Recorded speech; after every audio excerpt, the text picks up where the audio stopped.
आज के टिप्स हम सभी लोगों के लिए बहुत ही यूज़फुल है। तो चलिए देर नहीं करते और जल्दी से टिप्स को शुरू करते हैं। और मैं स्वागत करती हूँ आपका अपने एक नए ब्लॉग छोटी बहू डेली ब्लॉग में। तो आज की मेरी पहली टिप्स है इस तरीके के बैग को लेकर। तो फ्रेंड्स, क्या होता है कि जब कभी हम इस तरीके का बैग ख़रीद लेते हैं ना, जो कि देखने में तो बहुत ही सुंदर लगता है, लेकिन इसकी सेफ्टी बिल्कुल भी नहीं होती है। क्योंकि इसमें अंदर से तो चैन लगी होती है, लेकिन बाहर से आप देखेंगे तो इसमें चैन की बजाय इसमें जो मैग्नेट वाले बटन्स होते हैं ना, वो लगे होते हैं। तो जब हम कभी इसमें कुछ सामान वगैरह रखते हैं या फिर हम कभी इसको मार्केट लेकर जाते हैं ना, तो इसमें बिल्कुल भी सेफ्टी नहीं रहती और इजीली खुल जाता है। कभी कभी तो हमें पता ही नहीं रहता है कि ये बैग खुल गया और हमारा सामान तक गिर जाता है। तो उसके लिए मैं आप लोगों के सामने एक बहुत ही यूज़फुल से टिप्स लेकर आई हूँ। तो आप इस तरीके से एक छोटी पिन ले लीजिए। पिन आप बड़ी छोटी कोई भी ले सकते हैं, लेकिन अगर छोटी लेंगे ना तो वो देखने में थोड़ा सा अच्छा लगता है। तो इस तरीके से पहले उसके जो बटन है ना सारे, वो ध्यान से बंद कर दीजिए और उसके बाद में इसको अच्छे से बंद करके और ये जो पिन है ना, इसके ये दोनों साइड में लगा दीजिए। जब हम इसको पिन से अच्छे से कनेक्ट कर देंगे ना, तो इससे क्या होगा कि एक तो हमारा ये बैग खुलेगा नहीं, और दूसरा जब भी अगर इसको कोई खोलने की भी कोशिश करेगा तो हमें इजीली जल्दी से पता चल जाएगा और बस हम इसमें कोई भी सामान रख के बाज़ार जा सकते हैं, या फिर इसको अगर हम घर पर भी रख रहे हैं तो इसी तरीके से रखें। ये टिप्स बहुत ही यूज़फुल है हम सभी लेडीज़ के लिए। तो चलिए चलते हैं अब नेक्स्ट टिप्स की तरफ। तो हमारी जो नेक्स्ट टिप है वो है इस तरीके के जो साबुन के रैपर होते हैं ना, वो तो साबुन को तो हम यूज़ कर लेते हैं, लेकिन ये जो रैपर होता है ना, इसको हम वेस्ट समझकर फेंक देते हैं। लेकिन इसको फेंके नहीं, इसका बहुत ही अच्छा सा यूज़ होता है। क्योंकि इसकी जो वाइंडिंग होती है ना, इतनी अच्छे से होती है ना कि ये कहीं से भी इजीली खुलता नहीं है और बहुत ही ये सेफ़ रहता है। तो चलिए इसका हम यूज़ कर लेते हैं। इस तरीके के जो हमारे पास हेडफोन वगैरह होते हैं ना, जिसको हम रखने का हमें कोई तरीका नहीं होता है, या हम इसको कहीं पर भी ऐसे ही रख देते हैं या टांग देते हैं ना, तो जिससे कि ये जल्दी से टूट भी जाता है। तो हम इस तरीके से इसको अच्छे से फोल्ड कर कर और ये जो होता है ना हमारा साबुन का रैपर, उसमें हम इजीली रख सकते हैं। इससे होगा क्या कि एक तो इसके बिल्कुल हेडफोन जो है वो इसके नाप का होता है और अच्छे से इसमें फिट हो जाता है, इधर उधर कहीं खोता भी नहीं है, और इसको हम अच्छे से बंद करके घर में कहीं भी रख सकते हैं, या फिर हम कभी सफ़र में जा रहे हैं, कहीं भी जा रहे हैं, तो इसको हम अपने बैग में भी ईज़िली रख कर ले जा सकते हैं, जिससे कि जब भी हमें इसकी ज़रूरत पड़ेगी तो आसानी से ये हमें मिल जाएगा और हमारा सारा सामान है वो भी एक साथ अच्छे से बना रहेगा। तो कैसी लगी आपको टिप्स, कमेंट करके ज़रूर बताइएगा। चलिए चलते हैं अब अपनी नेक्स्ट टिप्स की तरफ। तो मेरी जो नेक्स्ट टिप है वो है मेकअप को लेकर। तो फ्रेंड्स, क्या होता है कि जब भी हम कोई शादी पार्टी में या जाते हैं तो मेकअप तो हम करते ही हैं, और हम ऐसी ऐसी चीज़ें मेकअप में यूज़ कर लेते हैं जो कि हमारी स्किन के लिए काफ़ी हद तक सही नहीं होती है। जैसे फाउंडेशन हो गया, जो बहुत से लोगों को सूट नहीं करता है, और काजल वगैरह भी हो गया। तो इसको हमें क्या करना है कि जब भी हम मेकअप करें और मेकअप करने के बाद जब हम घर लौट कर आएँ या फिर, तो हमें ना अच्छे से मेकअप को रिमूव कर कर ही और कोई काम करना चाहिए। क्योंकि अगर क्या होगा कि अगर हम मेकअप को रिमूव नहीं करेंगे ना, तो हमारी जो स्किन होती है उसमें चेहरे पर बहुत ज़्यादा से पिंपल्स हो जाएंगे, जो कि बहुत ही ज़्यादा हमें तो तकलीफ़ देते ही हैं और देखने में भी गंदे लगते हैं। तो चलिए मेकअप को रिमूव करने का एक बहुत ही अच्छा सा तरीका मैं आप लोगों के सामने शेयर कर रही हूँ।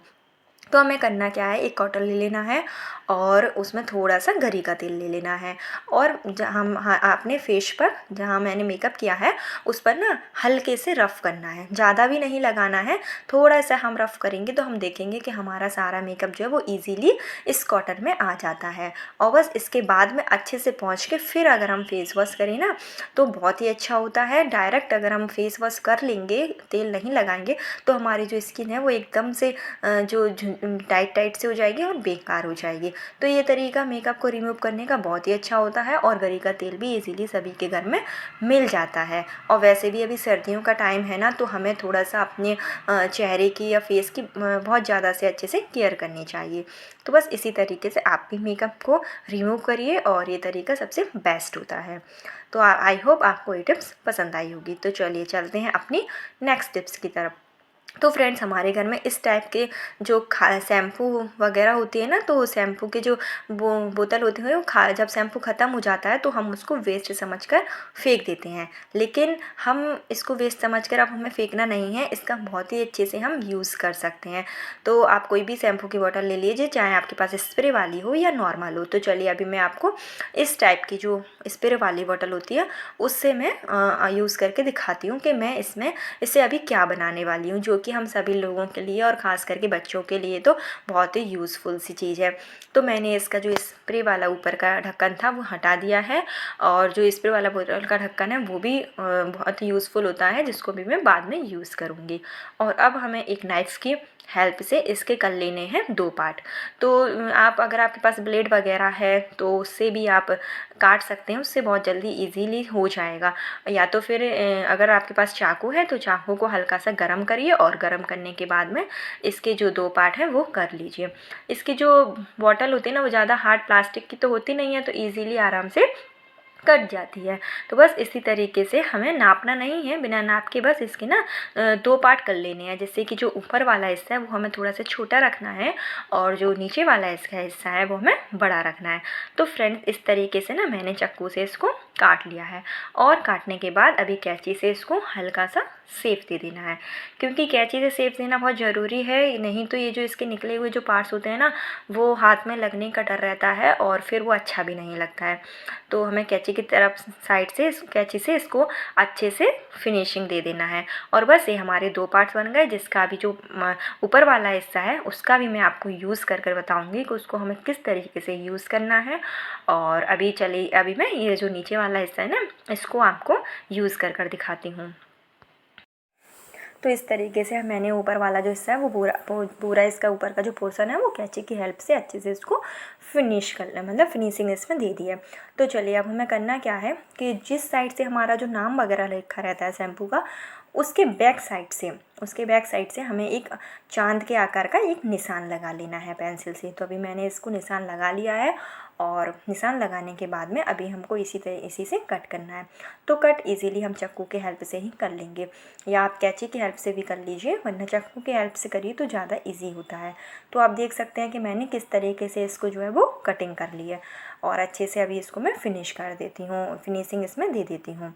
तो आप चाहें तो इसमें कोई भी जो आपके पास कलर वगैरह हो वो भी आप यूज़ कर सकते हैं, या तो फिर आप चाहे तो जो भी कागज़ वगैरह होते हैं ना, पन्नियाँ वगैरह आती हैं डेकोरेशन के लिए, उसको भी आप यूज़ कर सकते हैं इसके डेकोरेशन के लिए। तो आप देख सकते हैं कि ये कितना अच्छा हमारा सा बॉक्स बन गया है। और बस इसकी जो पीछे साइड होगा जहाँ पर जो नाम वगैरह लिखा रहता है ना, उसके साइड से हमें एक स्क्वायर शेप में कटिंग कर लेना है। तो स्क्वायर शेप में जब आप कटिंग करेंगे ना, तो अभी मैं जो बनाने जा रही हूँ वो मैं अपने हिसाब से बना रही हूँ। तो अगर आप भी अगर इसको बनाना चाहें ना, तो आप अपने अकॉर्डिंग अपने नाप से इसको ना बना सकते हैं। तो बस चाकू की हेल्प से अभी जो स्क्वायर शेप है मैं उसको कट कर लेती हूँ। तो इस तरीके से पहले हमें निशान लगा लेना है, और उसके बाद से चाकू में चारों तरफ से पहले छोटे छोटे से इसमें क्या करना है, कट दे देना है। फिर आप देखेंगे तो ईज़िली इसका जो है वो कटिंग हो जाती है। तो इस तरीके से अभी मैंने इसको कट कर लिया है। तो ये हमारा बहुत ही अच्छी सी चीज़ बनकर तैयार हो जाती है, और जिसका यूज़ ना हम बहुत से कामों में कर सकते हैं। तो आप देख सकते हैं कि हमारा जो कितना अच्छे से ये बॉक्स है इसका आकार बन गया है। तो चलिए अभी मैं आपको दिखाती हूँ कि इसका हमें यूज़ कैसे करना है। तो फ्रेंड्स इसका यूज़ ना हम इस तरीके से मोबाइल का चार्जर रखने में और मोबाइल को रखने में कर सकते हैं। तो जब हम इसका जो पीछे का जो स्क्वायर शेप वाला काटा हुआ था ना, उसमें आप चार्जर को फंसा दीजिए, और उसके बाद ऊपर से मोबाइल में चार्जर लगाकर और मोबाइल को भी इसी बॉक्स में रख सकते हैं, जिससे कि दोनों चीज़ें जो है वो एक ही साथ रह जाएंगी। और हमें बार बार समझ में नहीं आता है ना कि जब भी हम मोबाइल का चार्ज करें तो हम मोबाइल को कहाँ टांगें। कई बार हम चार्जर के ऊपर ही रख देते हैं, जिससे कि मोबाइल जो गिर जाता है, टूट जाता है। तो इस तरीके से ना आप अपना दोनों चीज़ें अच्छे से रख सकते हैं, और ये बहुत ही अच्छी चीज़ होती है ख़ास करके बच्चों के लिए। तो क्योंकि क्या होता है ना कि कभी कभी हम मोबाइल हुआ या फिर जो चार्जर की डोरी है वो ऐसी लटकी रहती है ना, जिससे कि बच्चे उसको अपने मुंह में डाल लेते हैं, जिससे कि बच्चे ना बहुत ज़्यादा मैं बहुत आप देख रहे होंगे, न्यूज़ में भी देखा होगा कि बच्चों ने मोबाइल मुँह में डाल लिया या फिर चार्जर मुँह में डाल लिया, जिससे कि ना उनकी डेथ तक हो सकती है। तो ये बहुत ही ख़तरनाक चीज़ होती है, चार्जर को या मोबाइल को ऐसे ही ओपन रखना बहुत ही ज़्यादा ख़तरनाक होता है। तो आप ना इस तरीके से रखिए जिससे कि आपके बच्चे भी सेफ़ रहेंगे और आपका मोबाइल चार्जर दोनों सेफ़ रहेगा। और जो जो चार्जर वगैरह होता है ना, जब भी आप इसका यूज़ ना करें तो इसको ऐसे ही फ़ोल्ड करके बॉक्स के अंदर ही इसका डाल दें, इसको लटके ना रहने दिए। और कहीं भी ये जो प्लग वगैरह होते हैं ना, इसको भी जब हम यूज़ नहीं करते हैं तो हम इसको भी जो बॉक्स बनाया है ना, उसी बॉक्स में इसको ऐसे डाल सकते हैं, जिससे कि कोई भी चीज़ हमारी लटकी हुई नहीं रहेगी और बच्चों के संपर्क में आएगी नहीं, तो बच्चे उसको पकड़ के तानेंगे भी नहीं, क्योंकि जब छोटे बच्चे होते हैं ना तो हमें इन सब चीज़ों का बहुत ख्याल रखना पड़ता है। आई होप आपको ये टिप्स बहुत पसंद आई होगी। और मैंने शैम्पू की बोतल का इसलिए यूज़ किया है क्योंकि इसका कलर बहुत ही अच्छा होता है। तो फ्रेंड्स, हमारा ये जो ऊपर का हिस्सा है, चलिए इसको भी मैं आपको यूज़ करके दिखाती हूँ। तो जब हमारे घर में छोटे बच्चे होते हैं तो उनका बहुत सा ऐसा सामान होता है ना कि हम इसी तरीके के बॉक्स में रख सकते हैं। इसमें चिटपट वाली क्लिप, हेयर बैंड वगैरह, बच्चों के छोटे चश्मे इजीली आ जाते हैं, और इसको हम अच्छे से रख के कहीं भी अलमारी में रख सकते हैं, जिससे कि हमारा सामान भी नहीं खोएगा और देखने में भी बहुत सुंदर लगता है। तो आई होप आपको सारी टिप्स पसंद आई होगी। तो चैनल पर नए हैं तो सब्सक्राइब ज़रूर कर दीजिए। कल फिर मिलेंगे नेक्स्ट ब्लॉग में।